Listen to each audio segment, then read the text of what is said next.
Hello, my name is Gary Schotten. I'm here in my machine shop. We're in the quality department in the quality room, and you see some instruments behind that are very expensive that are used for measuring our parts to a very high level of accuracy.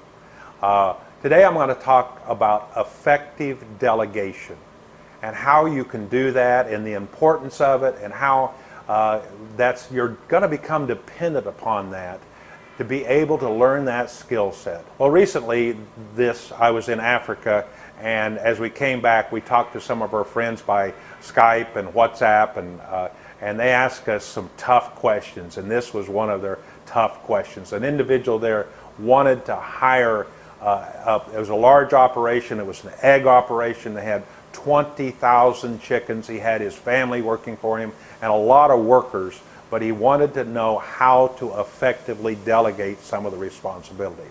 Well, first of all, as I said, we're constantly learning, and I can be one of those that was the worst delegator under the sun, still learning, but here's the mindset when you got a task in front of you. It's true all around.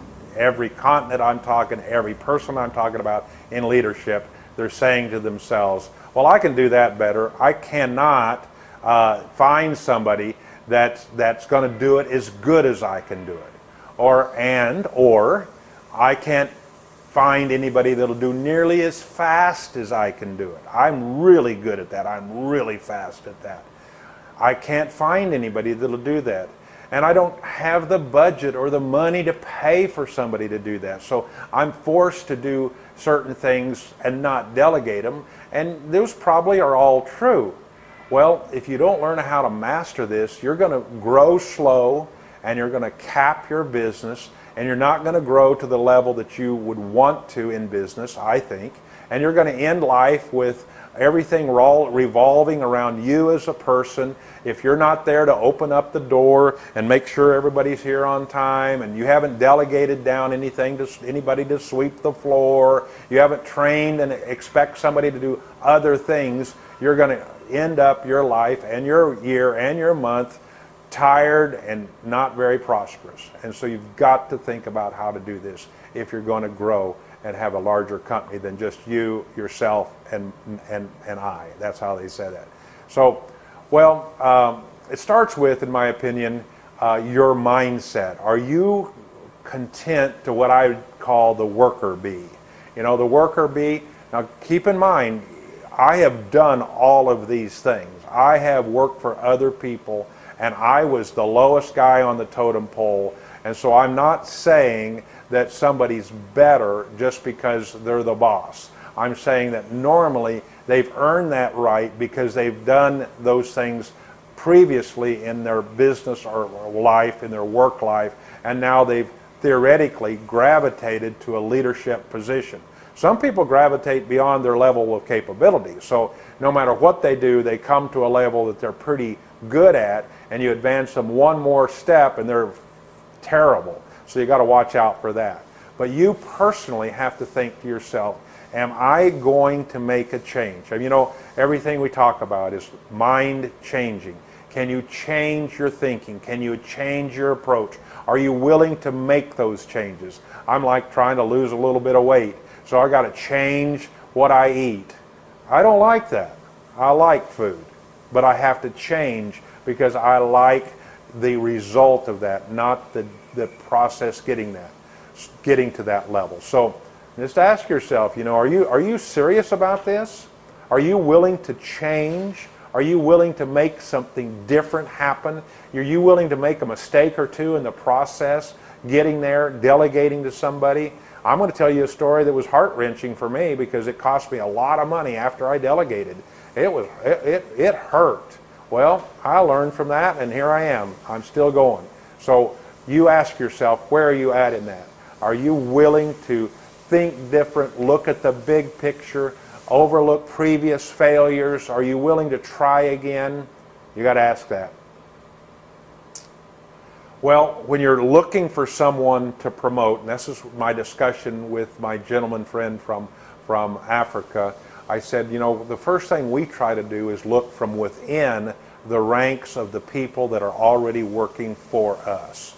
If I'm going to advance somebody And advancing somebody would only mean that I'm advancing somebody to take on some more responsibility, some responsibility that I'm now not responsible for, or responsibility that some of our key managers are not responsible for, because we're growing. We need the high-level people concentrating on the high-level task, not on the mundane task.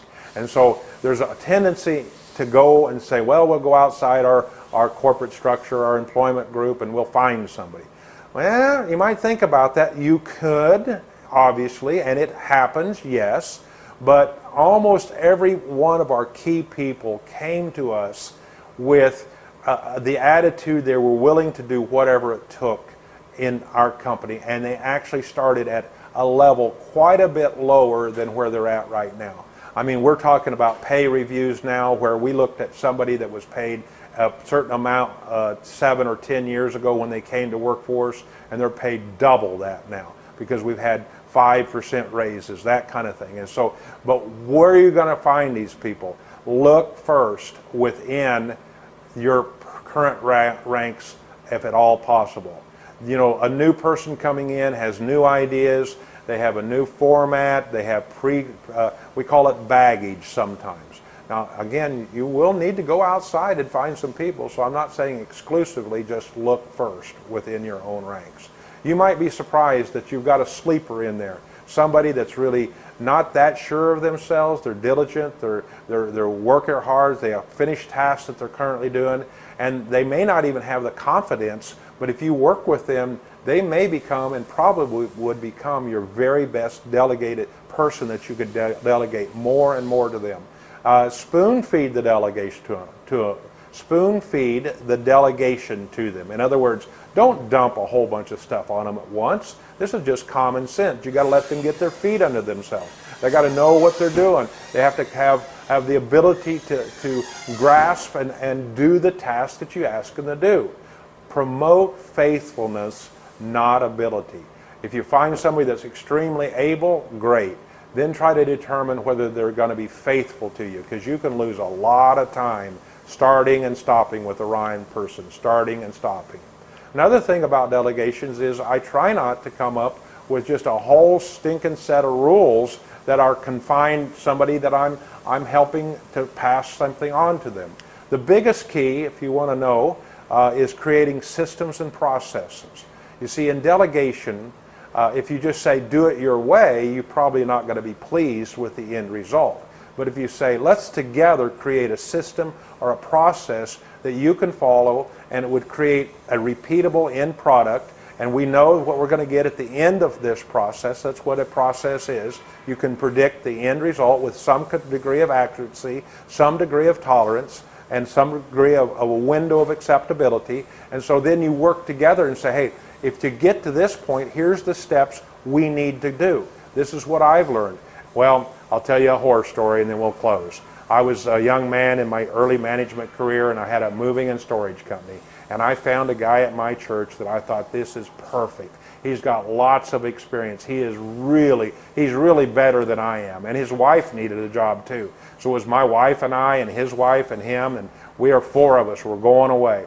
And I had a view to expand my business in a different direction. So I delegated an extreme amount, almost the entire operation of my current business, to this man to operate and manage. And I didn't know, I wasn't smart enough to see that he had done some personal private investing that went horrible. And he had decided the best thing for him to do would be to leave the state, flee, so his nothing to do with our business, but his personal investments would not catch him.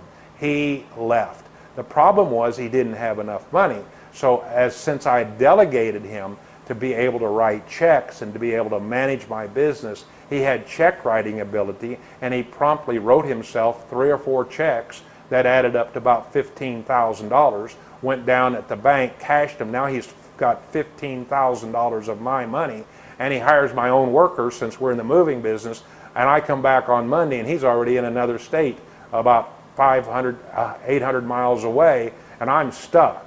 I have to regroup and figure out what to do because I'm redoing everything I had thought he was doing, and it was a horrible mess. I hope you gained something from this. I hope that these are beneficial. Please be a part of Inspiring Better Business, IBB Talks.